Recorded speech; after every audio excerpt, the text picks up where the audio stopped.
ഒരു സ്ഥലത്തിൻ്റെ face lift ഏത് രീതിയിലായിരിക്കണം, അല്ലെന്നുണ്ടെങ്കിൽ നമ്മൾ ഏത് രീതിയിലാണോ ആഗ്രഹിക്കുന്നത് ആ രീതിയിലുള്ള ചേഞ്ചസ് ആണ് ഇവിടെ വരുന്നത്. തിരിച്ചറിയാൻ പോലും കഴിയാത്ത രീതിയിലുള്ള മാറ്റമാണ് പ്രോജക്റ്റ് മുന്നിലേക്ക് പോകുമ്പോൾ എല്ലാ സ്ഥലത്തും കാണാൻ പറ്റുന്നത്. ഇത് വളരെ നല്ലൊരു സൈനായിട്ടാണ് എനിക്ക് തോന്നാറുള്ളത്. നമസ്കാരം. 2 ആഴ്ചകൾക്ക് മുന്നിലായിട്ട് ഡീറ്റെയിൽഡ് ആയിട്ട് വഴയില മുതൽ കരകുളം ബ്രിഡ്ജ് വരെയുള്ള ഡെവലപ്മെൻറ്റ് വീഡിയോസ് കൃത്യമായിട്ട് ചെയ്തിരുന്നു. അതിനെക്കുറിച്ചിട്ട് ഒരുപാട് പേര് നല്ല അഭിപ്രായവും പറഞ്ഞിരുന്നു. സോ അത് കവർ ചെയ്യാൻ വന്ന എനിക്ക് ഇവിടെ സർപ്രൈസിംഗ് ആയിട്ട് എനിക്ക് കാണാൻ പറ്റിയത് നമ്മുടെ കരകുളം ബ്രിഡ്ജ് ഓൾമോസ്റ്റ് പൂർത്തീകരിച്ചു എന്നുള്ള നിലയിലുള്ള കാഴ്ചകളാണ് കാണാൻ പറ്റിയത്. അതുകൊണ്ട് തന്നെ നമ്മൾ ഇന്ന് ആദ്യം കവർ ചെയ്യാൻ പോകുന്നത് എക്സ്ക്ലൂസീവായിട്ടും ഈ കരകുളം ബ്രിഡ്ജും ഇതിൻ്റെ പരിസര സ്ഥലങ്ങളും ഏത് രീതിയിലുള്ള മാറ്റം വന്നിരിക്കുന്നു എന്ന് കണ്ട് മനസ്സിലാക്കാനാണ് പോകുന്നത്. ഇപ്പം തന്നെ നിങ്ങൾക്ക് ശ്രദ്ധിച്ചു കഴിഞ്ഞാൽ അറിയാം, ആ വാഹനങ്ങൾ കടന്നു പോകുന്ന ഒരു ബോട്ടിൽ നെക്ക് പോലെയുള്ള 2 വാഹനങ്ങൾ ഒരുമിച്ച് വന്നു കഴിഞ്ഞാൽ പ്രോപ്പറായിട്ട് യാത്ര ചെയ്യാൻ കഴിയാതിരുന്ന ഒരു റോഡിൽ നിന്ന് ഈ തരത്തിലേക്കുള്ള ഒരു വലിയ മാറ്റം സീരിയസ്ലി വളരെയധികം അത്ഭുതം തന്നെയാണ്. അല്ലെങ്കിൽ ഒരുപാട് രീതിയിൽ ഗുണകരമാവാൻ പോകുന്നു എന്നുള്ള കാര്യത്തിൽ ഒരു തർക്കവും ഇല്ല. പണ്ടൊരു കാലത്ത്, അതായത് എക്സാക്ട്ലി ഈ വികസനം തുടങ്ങുന്നതിന് മുന്നിലോ അല്ലെങ്കിൽ ഒരു 10 വർഷത്തിന് മുന്നിലോ ഇതുവഴി യാത്ര ചെയ്യുന്നവർക്ക് ഞാൻ ഈ പറഞ്ഞതിൻ്റെ ഓരോ കാര്യങ്ങളും കൃത്യമായിട്ട് മനസ്സിലാവും. കാരണം വഴയില ജംഗ്ഷന് ശേഷം നിങ്ങൾക്ക് ഏകദേശം നെടുമങ്ങാട് പോകുക എന്ന് പറയുന്നത് സീരിയസ്ലി പലരെ സംബന്ധിച്ചിടത്തോളവും മനസ്സുകൊണ്ട് മടുക്കുന്ന തരത്തിലുള്ള ബുദ്ധിമുട്ട് തന്നെയായിരുന്നു. അതിൻ്റെ റീസൺ എന്ന് പറഞ്ഞാൽ റോഡിന് വീതിയില്ല. കാര്യം നെടുമങ്ങാട് പോലെയുള്ള ഒരു സിറ്റി വലിയ രീതിയിലേക്കുള്ള മാറ്റങ്ങൾ വരുന്നു.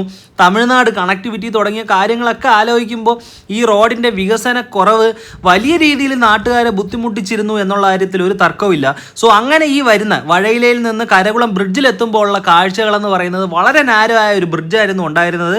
മൊത്തത്തിലുള്ള ഈ ഡെവലപ്മെൻറ്റിൽ നിന്ന് മുന്നിലേക്ക് പോകുമ്പോൾ ഈ കരകുളം ബ്രിഡ്ജിന് വലിയ രീതിയിലുള്ള ഒരു ചേഞ്ചസ് വന്നു കഴിഞ്ഞു എന്നുള്ള കാര്യത്തിൽ ഒരു തർക്കവും ഇല്ല. ഇന്ന് കണ്ട് മനസ്സിലാക്കാൻ പോകുന്ന ഈ ബ്രിഡ്ജിനുള്ളിലേക്ക് കയറി എന്തൊക്കെ രീതിയിലുള്ള മാറ്റങ്ങളാണ് വന്നിരിക്കുന്നു എന്ന് കണ്ട് മനസ്സിലാക്കാൻ തന്നെയാണ്.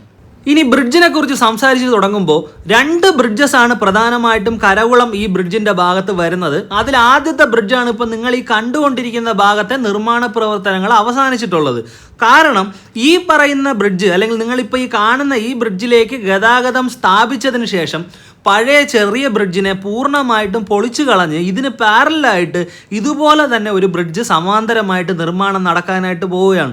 അത് നടക്കണമെന്നുണ്ടെങ്കിൽ ഇപ്പോൾ ഈ കാണുന്ന ബ്രിഡ്ജിൻ്റെ നിർമ്മാണം പൂർത്തീകരിച്ച് അവിടെ ഗതാഗതം സ്ഥാപിക്കണം.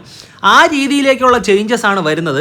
ഇപ്പോൾ ഇതിൻ്റെ കോൺക്രീറ്റിങ്ങും മറ്റ് കാര്യങ്ങളും നടന്ന് ഏകദേശം അല്ല, ഒരു 95% നിർമ്മാണവും പൂർത്തിയായി കിടക്കുകയാണ്.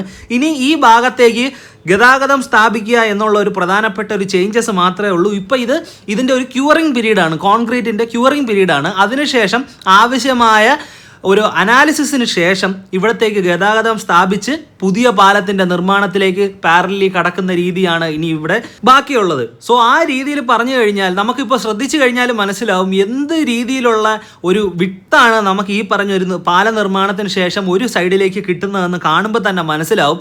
വലിയ രീതിയിലുള്ള ഒരു ചേഞ്ചസ് ഈ പ്രവൃത്തി കാരണം അല്ലെങ്കിൽ ഈ പ്രോജക്റ്റ് കാരണം നെടുമങ്ങാടും അതുപോലെ തന്നെ നമ്മുടെ മലയോര മേഖലകൾക്കും അതുപോലെ തന്നെ തെങ്കാശി തമിഴ്നാട് കണക്ടിവിറ്റിക്കും ഉണ്ടാവുമെന്ന് മനസ്സിലാവാം.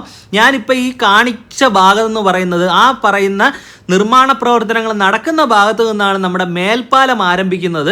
അടുത്ത എക്സ്ക്ലൂസീവ് വീഡിയോ നെക്സ്റ്റ് വീക്കിൽ നിങ്ങൾക്ക് പ്രതീക്ഷിക്കാം. അതിനെക്കുറിച്ചിട്ടുള്ള ഡീറ്റെയിൽഡ് ആയിട്ടുള്ള വിവരങ്ങൾ ഞാൻ അതിൽ ഉൾപ്പെടുത്താം. സോ ഈ പറയുന്ന ബ്രിഡ്ജിൽ നിന്ന് നമ്മൾ നേരെ ചെന്ന് കടക്കുന്നത് ഈ മേൽപ്പാലത്തിലേക്കാണ്. ഈ മേൽപ്പാലം ചെന്ന് ഇറങ്ങുന്നത് നമ്മുടെ കരകുളം കെൽട്രോൺ ജംഗ്ഷനിലേക്ക്. സോ അതുവരെയുള്ള ഒന്നാമത്തെ റീച്ച്, കരകുളം കെൽട്രോൺ ജംഗ്ഷൻ വരെയുള്ള ഒന്നാം റീച്ച് എന്ന് പറയുന്നത് ഏത് നിമിഷവും പൂർത്തീകരിക്കാവുന്ന ഒരു അവസ്ഥയിലേക്കുള്ള രീതിയിലുള്ള ഫാസ്റ്റായ നിർമ്മാണ പ്രവർത്തനങ്ങളാണ് നടക്കുന്നത്. മേൽപ്പാല നിർമ്മാണം ആയതുകൊണ്ട് തന്നെ നമുക്ക് മറ്റ് നിർമ്മാണങ്ങൾ പോലെ തന്നെ ഈസി ആയിട്ട് കംപ്ലീറ്റ് ചെയ്യാവുന്ന ഒന്നല്ല. അതിൻ്റേതായ ഒരു നാച്ചുറൽ പീരീഡ് ഉണ്ട്. അതിലേക്ക് ഫാസ്റ്റായിട്ട് കാര്യങ്ങൾ നടക്കുന്നു. ആ കാര്യങ്ങളിലേക്കൊന്നും ഇപ്പോൾ കടക്കുന്നില്ല. നമുക്ക് അതിൻ്റെ ഡീറ്റെയിൽഡ് ആയിട്ടുള്ള വീഡിയോയിൽ അത് കൃത്യമായിട്ട് സംസാരിക്കാം. അപ്പോൾ ഇപ്പോൾ ഈ വാഹനങ്ങൾ തിരിഞ്ഞു പോകുന്ന ഭാഗം ചെന്നെത്തുന്നത് കാച്ചാണി ജംഗ്ഷനിലേക്കാണ്. ഈ മേൽപ്പാല നിർമ്മാണം കാരണം ഇപ്പോൾ ഇതുവഴി ട്രാഫിക് ഡൈവേർട്ട് ചെയ്ത് വിടുന്ന ഒരു സ്ഥിതിയാണുള്ളത്. പറഞ്ഞു വന്നത് ഈ പറയുന്ന ഒന്നാമത്തെ പാലത്തിൻ്റെ നിർമ്മാണം കഴിയുന്നതോടുകൂടി തന്നെ നമുക്ക് ഒരു ഏകദേശം നമ്മുടെ ഈ പറയുന്ന ഒരു വഴയില കരകുളം ഡെവലപ്മെൻറ്റ് ഒരു 85% പൂർത്തിയായി എന്ന് വേണമെന്നുണ്ടെങ്കിൽ പറയാം. കാര്യം ഈ പറയുന്ന ഒരു ബ്രിഡ്ജിനായിരുന്നു ഡിലേ ഒരുപാടുണ്ടായിരുന്നത്.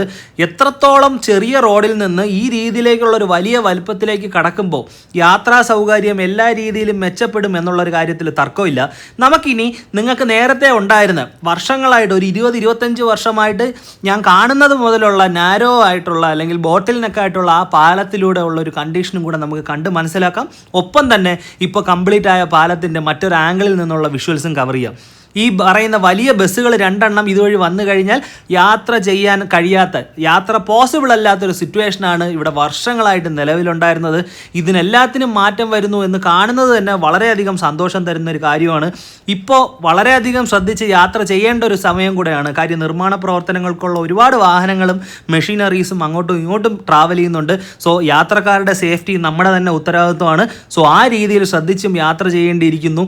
എന്ത് തന്നെയാണെങ്കിലും ഈ പറഞ്ഞ കരകുളം ബ്രിഡ്ജ് ഈ രീതിയിൽ പൂർത്തിയായി കാണുമ്പോൾ കിട്ടുന്ന ഒരു സാറ്റിസ്ഫാക്ഷൻ എന്ന് പറയുന്നത് ഒരു തിരുവനന്തപുരത്തുകാരനെ സംബന്ധിച്ചിടത്തോളം ഒട്ടും തന്നെ ചെറുതല്ല. ഇതിനെക്കുറിച്ചിട്ടുള്ള നിങ്ങളുടെ അഭിപ്രായം കമൻറ്റ് സെക്ഷനിൽ കമൻറ്റ് ചെയ്യുക. വളരെയധികം റെലവൻ്റ് ആയിട്ടുള്ള കണ്ടൻറ്റുമായിട്ട് അപ്പോൾ നമുക്ക് നെക്സ്റ്റ് വീഡിയോയിൽ കാണാം. അതുവരെ കാണുന്നവരെ ബൈ. Thank you.